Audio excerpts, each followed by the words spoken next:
So hello students, welcome back. हमने question number 10 तक किया था लास्ट क्लास में, तो क्वेश्चन नंबर 11 से मैं आपको बताता हूँ अभी। तो क्वेश्चन नंबर 11 का फर्स्ट देख लेते हैं क्या दिया हुआ है।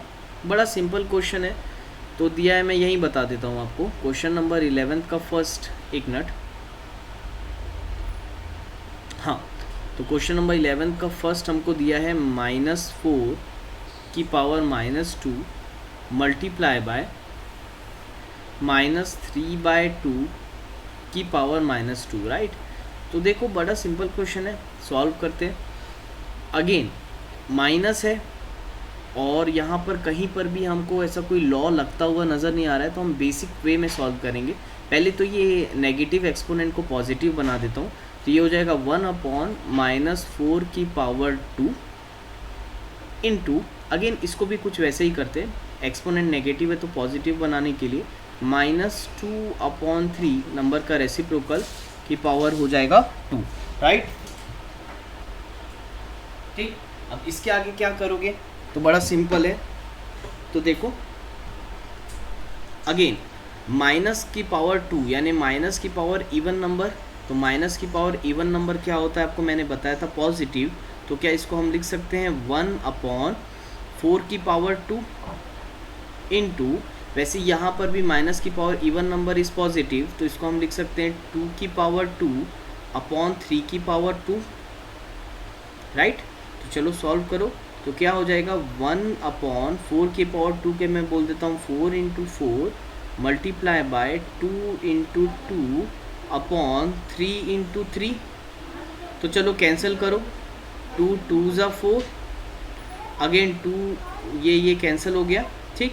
तो ये बचेगा 1/4 × 3 3 9, तो 4 9 ये आ जाएगा आपका 1/36, which is your answer, right. तो इसको इस टाइप से सॉल्व करोगे आप, तो बड़ा ही सिंपल है, तो होपफुली आप लोग से ये बन जाएगा, ठीक है। तो चलो नेक्स्ट अपन सॉल्व करेंगे इसका सेकंड, 11th का सेकंड भी मैं आपको बता देता हूँ, क्योंकि जो 11th का सेकंड है it is again a important question for examination point of view, क्योंकि उसमें आपको थोड़ा सा दिमाग लगाना पड़ेगा। 11th का फर्स्ट ईजी था, तो चलो 11th का फर्स्ट में 11th का सेकंड मैं आपको बताता हूँ। कोशिश करो कि मेरे बताने से पहले आप लोग एक बार ट्राई करके ज़रूर देखो कि आप लोग से बन रहा है कि नहीं बन रहा है, ठीक। अगर नहीं बन रहा होगा तो फिर वीडियो को कंटिन्यू आप देख सकते हो। चलो अब इसको सॉल्व करेंगे, ठीक।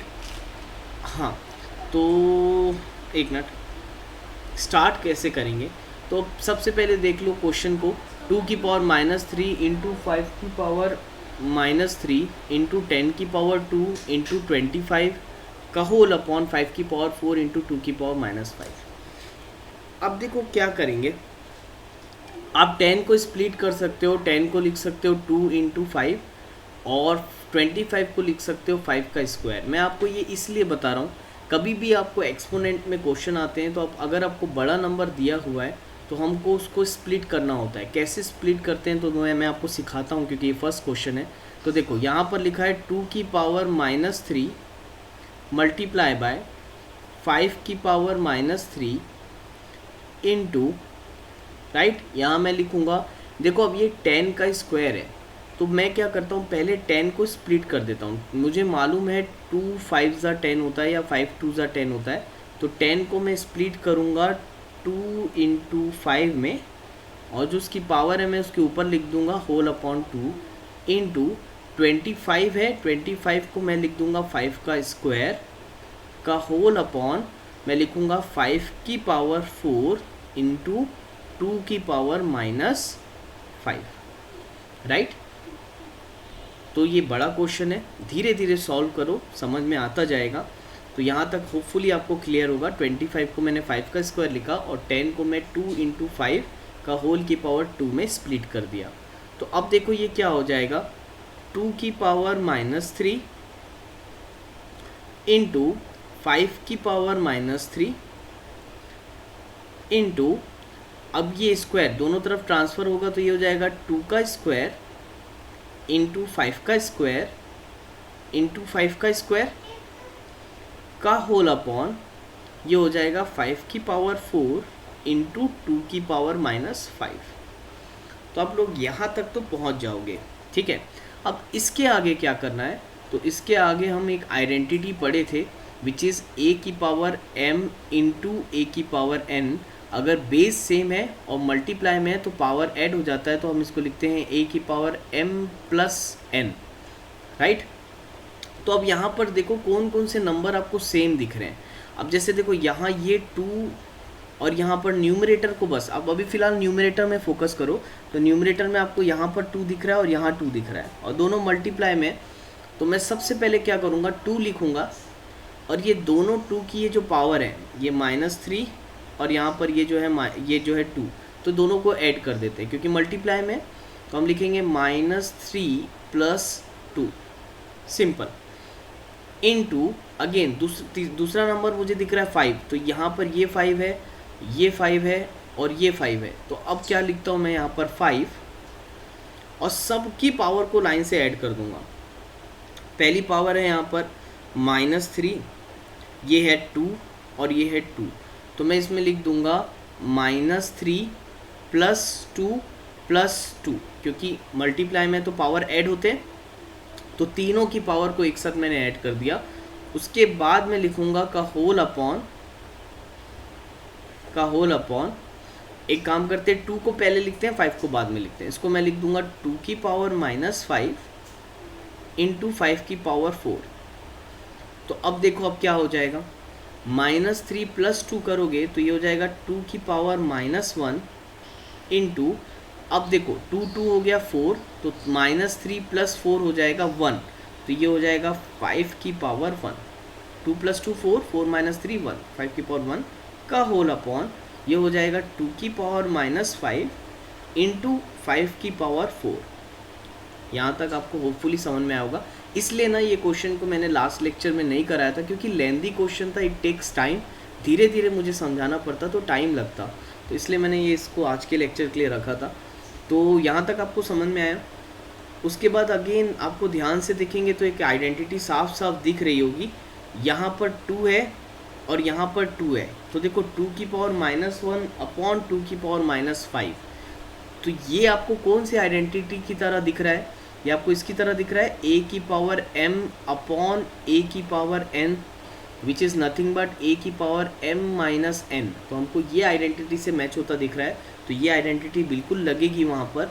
तो हम इसको लिखेंगे 2 की power m which is -1 minus n which is -5, right. Similarly 5 में भी वैसा लगेगा, इनटू हम लिखेंगे 5 की power m which is 1 minus n which is 4, right. तो बताओ क्या हो जाएगा, तो 2 की पावर ये हो जाएगी -1, again minus into minus become +5 into 2 की पावर 1 - 4 करोगे तो आपका यहाँ आएगा -3, तो ये क्या हो जाएगा -1 + 5 बिकम्स 2 की पावर 4 इंटू 2 की पावर -3। अब a की पावर m इंटू a की पावर n इज़ a की पावर m + n, दोनों पावर प्लस हो जाएगी, तो 4 प्लस ऑफ -3, 4 प्लस ऑफ -3 ये कितना हो जाएगा बताओ, ये हो जाएगा 2 की power 4 - 3 which is nothing but 2 की power 1 which is your answer. तो आंसर आ गया हमारा 2 की पावर 1। तो होपफुली आप लोग को समझ में आया होगा, काफ़ी लेंदी क्वेश्चन है, इसलिए मैंने आपको पढ़ाने से पहले बता दिया था कि this question is important, exam point of view से 3 मार्क्स का भी ये आ सकता है, तो इसको अच्छे से प्रिपेयर करना। और एक बार जैसे मैंने समझा दिया तो आप लोग बना लिए होगे, इसको आप लोग दोबारा फिर से बना के देखना, ठीक है। अगर किसी को ज़्यादा हार्ड लग रहा है तो पहले एक बार खुद से बना लो, देख के बना लो, और उसके बाद तीसरी बार बिना देखे एक बार और बनाने की ट्राई करना, ठीक है। क्योंकि ये अगर क्वेश्चन आपसे बन गया तो यानी कि आपका एक्सपोनेंट का पूरा टॉपिक, लॉज ऑफ एक्सपोनेंट हो या पहला टॉपिक हो, हर चीज़ यानी आपको समझ में आ गई, ये मान के चलो। तो ये क्वेश्चन बेसिक के लिए बहुत अच्छा है, ठीक है। तो ये क्वेश्चन एक बार आप लोग अपने मन से भी बना लेना। तो चलो आगे बढ़ते हैं। तो हमारा एक्सरसाइज 2 कंप्लीट हो गया, एक्सरसाइज 2 पूरा हो गया। 11th का फर्स्ट सेकंड भी मैंने दोनों बता दिया आपको। चलो फिर अभी आगे बढ़ते हैं।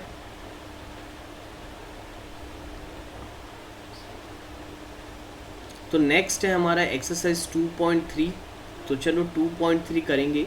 लिखा है simplify and right the answer in the form of P by Q. हमको जस्ट सिंप्लीफाई करना है और आंसर को पी बाई क्यू के फॉर्म में लिखने बोला है। तो बहुत ही सिंपल क्वेश्चन है ये। अब देखो यहाँ पर ये दिखा हुआ है 1/2 की पावर 3 का होल स्क्वायर। तो बहुत सिंपल है, ये स्क्वायर ये 3 से मल्टीप्लाई हो जाएगा, पावर के ऊपर पावर रहता है तो वो मल्टीप्लाई हो जाता है, आप सबको मालूम है। तो हम इसको क्या लिखेंगे, हम लिखेंगे 1/2 की पावर 3 2 जा हो जाएगा 6। ठीक, तो आपको बोला है simplify and right the answer in the following P by Q. तो अब इसको सिंप्लीफाई कर लो तो पावर डिस्ट्रीब्यूट हो जाएगी 1 की पावर 6 अपॉन 2 की पावर 6। तो 1 की पावर 6 हो जाएगा आपका 1 और 2 की पावर 6 आपकी कितनी हो जाएगी, 2 को 6 टाइम्स मल्टीप्लाई कर दो। तो 2 को अगर 6 टाइम्स मल्टीप्लाई करोगे तो क्या आएगा,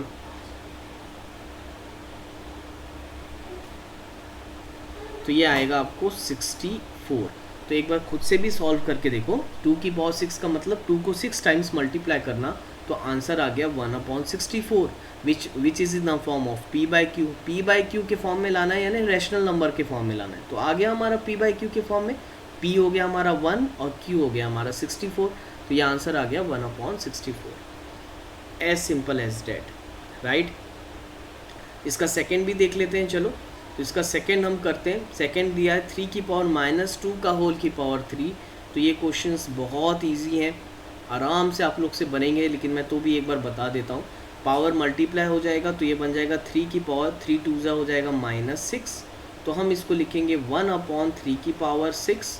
तो अब आप इसको मल्टीप्लाई कर लेना, तो that must be your answer. ठीक, सिंपल क्वेश्चन है। तो चलो सेकेंड क्वेश्चन करते हैं। इसका सेकेंड बनाओगे आप लोग। सेकेंड क्वेश्चन देखते हैं। फाइंड द वैल्यू ऑफ 6 की पावर -1 -7 की पावर -1 का whole -1। Again very simple question. देखो दिया हुआ है फाइंड द वैल्यू ऑफ, एक मिनट, हाँ ये हो गया 6 की पावर -1 माइनस 7 की पावर -1 का होल -1। बिल्कुल सिंपल क्वेश्चन है। 6 की पावर -1 को आप 1/6 लिख सकते हो, माइनस 7 की पावर -1 को 1/7 लिख सकते हो, होल की पावर -1। तो बताओ ये क्या हो जाएगा, क्रॉस मल्टीप्लाई करो, 7 1 जा ये हो जाएगा 7 - 6 अपॉन 6 7 जा। अब बताओ 6 7 जा कितना हो गया, 6 6 जा 36, 6 7 जा 42। तो ये आंसर, ये एलसीएम हो गया तुम्हारा 42 की पावर -1। अब सॉल्व करो, 7 - 6 हो जाएगा 1/42 की पावर -1। याद होगा मैंने आपको इसके पहले वाले एक्सरसाइज में भी बताया था, अगर एक्सपोनेंट में बेटा ये नेगेटिव साइन है ना, तो उसको आखिरी तक लेके जाओ, फिर लास्ट में ये नेगेटिव को पॉजिटिव करो। अब देखो ये -1 है, इसको पॉजिटिव करने के लिए जस्ट रेसिप्रोकल कर देंगे, तो हमारा आंसर हो जाएगा 42/1 की power 1 which is nothing but 42/1 which is your answer, right. तो अगेन वेरी सिंपल, होपफुली आप लोग को समझ में आ रहा होगा। बहुत ही इजी है, इसमें ऐसा कोई भी हार्ड चीज़ नहीं है जो आपको ना समझ में आए। तो काफ़ी इजी है ये एक्सरसाइज 2.3। तो चलो क्वेश्चन नंबर 3 का भी फर्स्ट मैं आपको बता देता हूँ। क्वेश्चन नंबर 3 का फर्स्ट आपको बोला है 6 की पावर 0 -7 की पावर 0 -5 की पावर 0। अब देखो ऑलरेडी मैंने आपको बताया था लॉज ऑफ एक्सपोनेंट्स के वक्त कि anything to the power 0 is always equal to 1। तो 6 की पावर 0 इज़ 1, -7 की पावर 0 इज़ ऑल्सो 1, -5 की पावर 0 इज़ ऑल्सो 1। तो अब देखो 1 - 1, तो ये तो कैंसिल हो गया, तो हमारा आंसर आ गया -1। तो that must be your answer, ठीक। तो इसका सेकेंड और थर्ड ना बेटा होमवर्क रहेगा, एकदम सिंपल क्वेश्चन है इसलिए होमवर्क दे रहा हूँ। तो ये क्वेश्चन आप लोग बना के आओगे, ठीक। और इसका भी सेकेंड का आंसर नहीं बताया था मैं, तो इसको भी सॉल्व कर लेना, ठीक। तो इसके आगे अपन नेक्स्ट लेक्चर में कंटिन्यू करते हैं। तो आज के लिए इतना ही, थैंक यू।